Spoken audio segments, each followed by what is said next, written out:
Assalamualaikum warahmatullahi wabarakatuh. Perkenalkan, nama saya Risma Anugrah Dewi dengan NIM KHGF 20007. Nama saya Silvi Indiani dengan NIM KHGF 20019. Ini dibuat untuk memenuhi tugas ujian praktikum mata kuliah farmasi fisika. Di sini kami akan menjelaskan tentang fenomena antarmuka.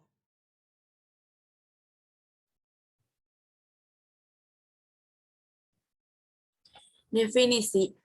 Fenomena antarmuka dalam bidang farmasi dan kedokteran adalah faktor-faktor yang berarti mempengaruhi absor obat pada bahan pembantu padat dalam bentuk sediaan, penetrasi atau penembusan molekul melalui membran biologis. Pembentukan dan kestabilan emulsi dan dispersi dari partikel yang tidak larut dalam media cair untuk membentuk suspensi. Terdapat dua istilah yang berbeda arti. Istilah tersebut adalah tegangan antarmuka dan tegangan permukaan.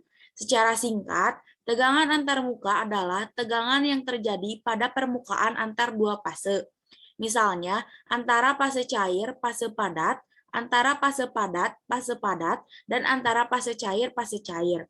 Sedangkan tegangan permukaan adalah tegangan yang terjadi antar muka dari fase gas dengan fase padat, serta antara fase gas dengan fase cair. Tegangan antar muka adalah gaya persatuan panjang yang terdapat pada antar muka dua fase cair yang tidak dapat bercampur.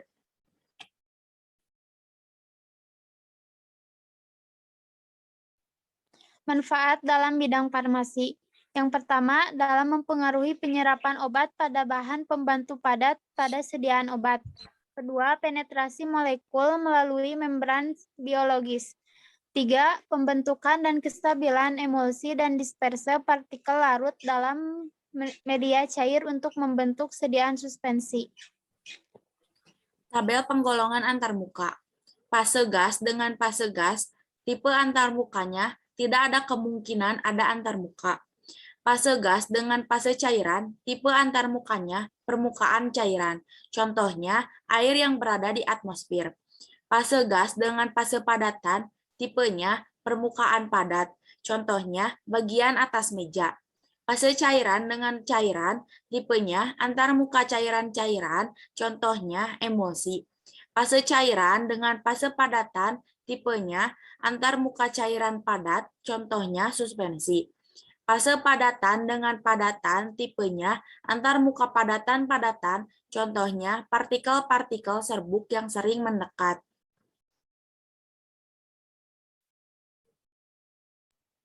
Metode antarmuka. Yang pertama, metode kenaikan kapiler. Digunakan untuk mengukur tegangan permukaan.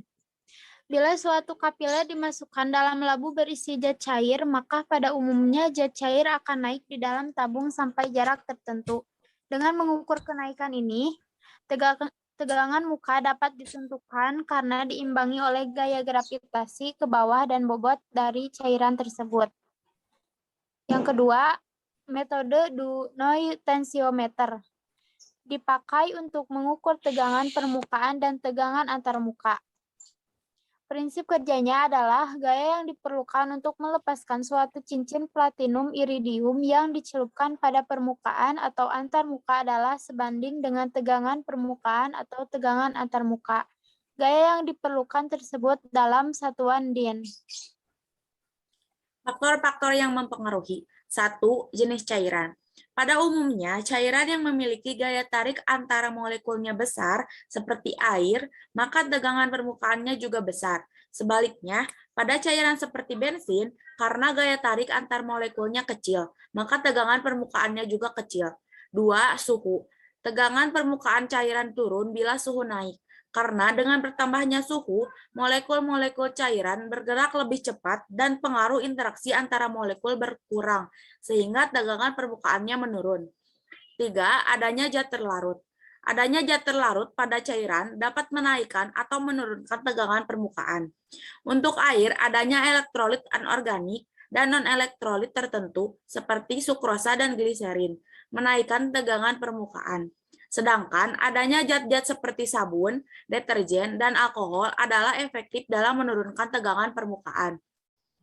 4. Surfaktan. Surfaktan atau surface active agent, zat yang dapat mengaktifkan permukaan, karena cenderung untuk terkonsentrasi pada permukaan atau antarmuka. Surfaktan mempunyai orientasi yang jelas sehingga cenderung pada rantai lurus. Sabun merupakan salah satu contoh dari surfaktan. 5. Konsentrasi zat terlarut. Konsentrasi zat terlarut atau solut, suatu larutan biner yang mempunyai pengaruh terhadap sifat-sifat larutan, termasuk tegangan muka dan absorpsi pada permukaan larutan. Telah diamati bahwa solut yang ditambahkan ke dalam larutan akan menurunkan tegangan muka, karena mempunyai konsentrasi di permukaan yang lebih besar daripada di dalam larutan. Sebaliknya, solut yang penambahannya ke dalam larutan menaikkan tegangan muka mempunyai konsentrasi di permukaan yang lebih kecil daripada di dalam larutan.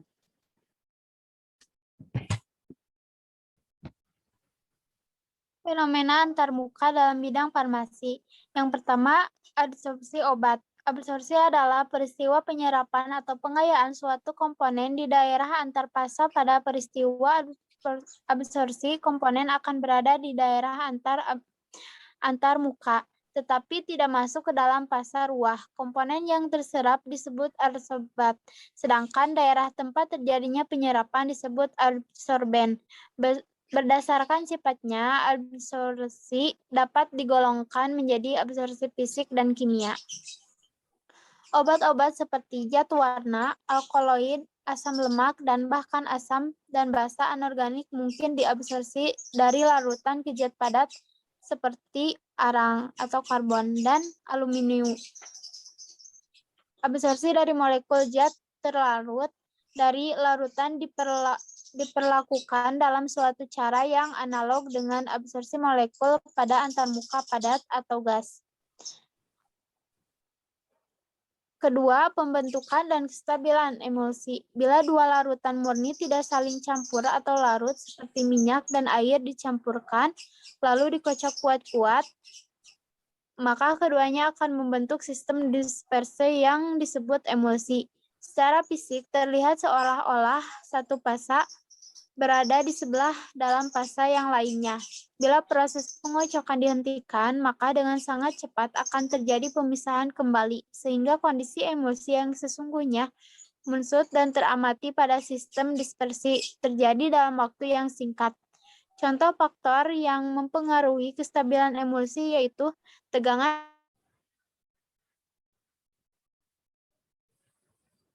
antarmuka rendah dan kekas lapisan antarmuka.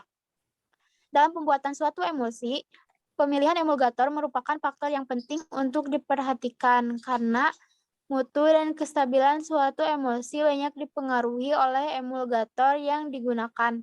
Salah satu emulgator yang aktif permukaan atau lebih dikenal dengan surfaktan.